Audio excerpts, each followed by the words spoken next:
নমস্কার, আমি অন্তর। আশা করি আপনার সবাই ভালো আছেন। তো আজকে ছোট্ট টিপটা নিয়ে আসলাম। আজকে ভিডিওটি হচ্ছে এলডিও সার্কিট। এলডিও সার্কিট কিভাবে কাজ করে থাকে এই বিষয় নিয়ে আপনার সাথে শেয়ার করব। অনেকে রয়েছে যার গ্রামগঞ্জে টেকনিশিয়ান রয়েছে যেগুলা সার্কিট সম্বন্ধে ধারণা নাই। আসলে আপনাকে দীর্ঘদিন যদি আপনি এই সার্ভিসিং জগতে আপনি থাকতে চান, মোবাইল সার্ভিসিং জগতে, তাহলে আপনাকে সঠিক গাইডলাইনের প্রয়োজন। আমি নিয়ে আসলাম ঠাকুরের প্রথম নতুন একটা সিলেবাস। এই সিলেবাসের মাধ্যমে মোবাইল সার্ভিস শিখাই। আপনি যদি চান সেক্ষেত্রে আপনি দক্ষ টেকনিশিয়ান হওয়ার পসিবিলিটি রয়েছে। তো ইতিমধ্যে আমি একটি এলডিও সার্কিট কিভাবে ওয়ার্কিং করে থাকে সেই বিষয় নিয়ে আপনাদের দেখাবো। এলডিও সার্কিট তো দেখতে পাচ্ছেন, এটা হচ্ছে একটি এলডিও। এই এলডিও ফুল ফর্ম হচ্ছে লো ড্রপ আউট। এটি কাজ হচ্ছে মূলত ভোল্টেজকে ড্রপ করা। যেহেতু পাওয়ার আইসি আমাদেরকে সব জায়গায় ভোল্টেজ প্রদান করতে পারতেছে না, সেই বিষয় এই জন্য আমাদের এলডিও সার্কিট ব্যবহার করা হয়। আচ্ছা, এখানে একটা খাতা দেখাও। এলডিও ফুল ফর্ম হচ্ছে লো ড্রপ আউট।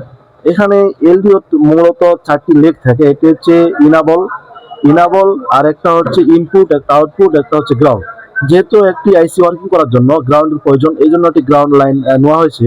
আর এখানে এলডিও আউটপুট, এটা মূলত যে সেকশনে যাবে, হতে পারে ট্রান্স সেকশন, হতে পারে হোয়াট এভার, বিভিন্ন সেকশনে যাইতে পারে। আর এটা হচ্ছে ইনপুট ভোল্টেজ হচ্ছে 2.8 ভোল্টেজ, আউটপুট হচ্ছে 1.8 ভোল্টেজ।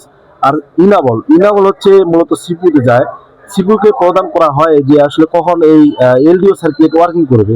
তো আসলে আপনাদের যদি বিস্তারিত দেখায়, যেটা এখানে, এটা মূলত হচ্ছে এলডিও সার্কিট।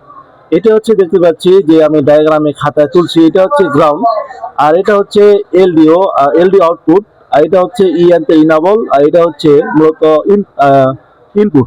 আচ্ছা, আমরা সর্বপ্রথমে দেখি যে এলডিও এলডিও আউটপুট আসলে কোথায় যায়।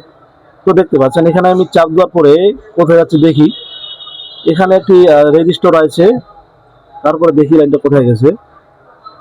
আচ্ছা, তো এখানে দেখতে পাচ্ছি সিরিজে একটি রেজিস্টার আছে। এই রেজিস্টারের পরে কোথায় গেছে, তো দেখতে পাচ্ছি এখানে যে আমাদের সামনে যে ক্যামেরাটি রয়েছে, ক্যামেরা বেজে চলে গেছে। তো আমাদের এই এলডিওর মাধ্যমে আসলে এই সামনে যে ক্যামেরাটা আছে, এই ক্যামেরাতে এলডিওর মাধ্যমে ভোল্টেজ দেওয়া হচ্ছে 1.8 ভোল্টেজ।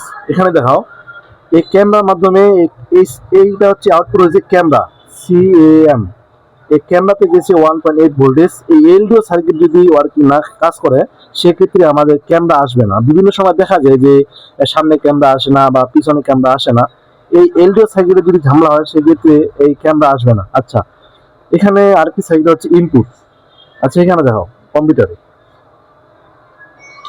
যে ইনপুট আসলে কার কাছ থেকে ভোল্টেজ নেয় সেই বিষয়টি আজকে দেখব। তো দেখতে পাচ্ছি এখানে ভিন্নভাবে আমাদের যে এখানে আছে, এখানে সরাসরি কয়েল থেকে আমাদের যে পাওয়ার ম্যানেজমেন্ট